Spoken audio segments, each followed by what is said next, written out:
প্রধানমন্ত্রী শেখ হাসিনা ও ভারতের প্রধানমন্ত্রী নরেন্দ্র মোদীর দ্বিপাক্ষিক বৈঠকের পর স্বাক্ষরিত হয়েছে 10টি সমঝোতা স্মারক, যার মধ্যে 3টি সমঝোতা নবায়ন করা হয়েছে। হায়দরাবাদ হাউসে দুই দেশের সরকার প্রধানের বৈঠকে এই সমঝোতা স্মারক স্বাক্ষরিত হয়েছে। 22 জুন শনিবার স্থানীয় সময় 12:30টার পর ভারত সফররত প্রধানমন্ত্রী শেখ হাসিনা দেশটির প্রধানমন্ত্রী নরেন্দ্র মোদীর সঙ্গে বৈঠকে বসেন। দিল্লির হায়দরাবাদ হাউসে অনুষ্ঠিত দ্বিপক্ষীয় বৈঠকে এসব সমঝোতা স্মারক স্বাক্ষরিত হয়।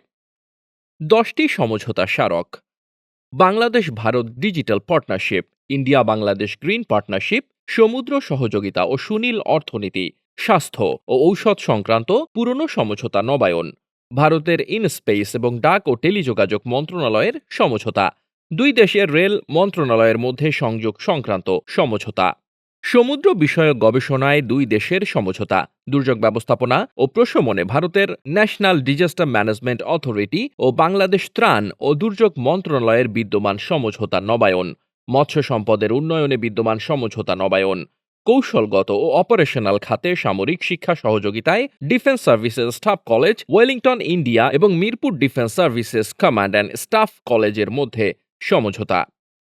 এরপর দুই প্রধানমন্ত্রী যৌথ সংবাদ বিবৃতি দেবেন। পরবর্তীতে হায়দরাবাদ হাউসে শেখ হাসিনা তার সম্মানে ভারতের প্রধানমন্ত্রী নরেন্দ্র মোদীর দেওয়া মধ্যাহ্নভোজে অংশগ্রহণ করবেন।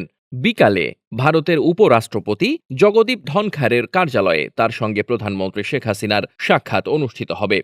এরপর তিনি পুনরায় ভারতের রাষ্ট্রপতি ভবনে যাবেন। সেখানে তিনি ভারতের রাষ্ট্রপতি দ্রৌপদী মুর্মুর সঙ্গে একান্ত সাক্ষাৎ করবেন। নয়াদিল্লির সময় বিকাল 6টায় বিমান বাংলাদেশ এয়ারলাইন্সের বিশেষ বিমানে ঢাকার উদ্দেশ্যে রওনা হবেন প্রধানমন্ত্রী শেখ হাসিনা। এর আগে শুক্রবার বিকাল 4:45টায় সফর সঙ্গী নিয়ে পালাম বিমানবন্দরে পা রাখেন শেখ হাসিনা। এ সময় প্রধানমন্ত্রীকে স্বাগত জানান ভারতের পররাষ্ট্র ও পরিবেশ বিষয়ক প্রতিমন্ত্রী কীর্তিবর্ধন সিং।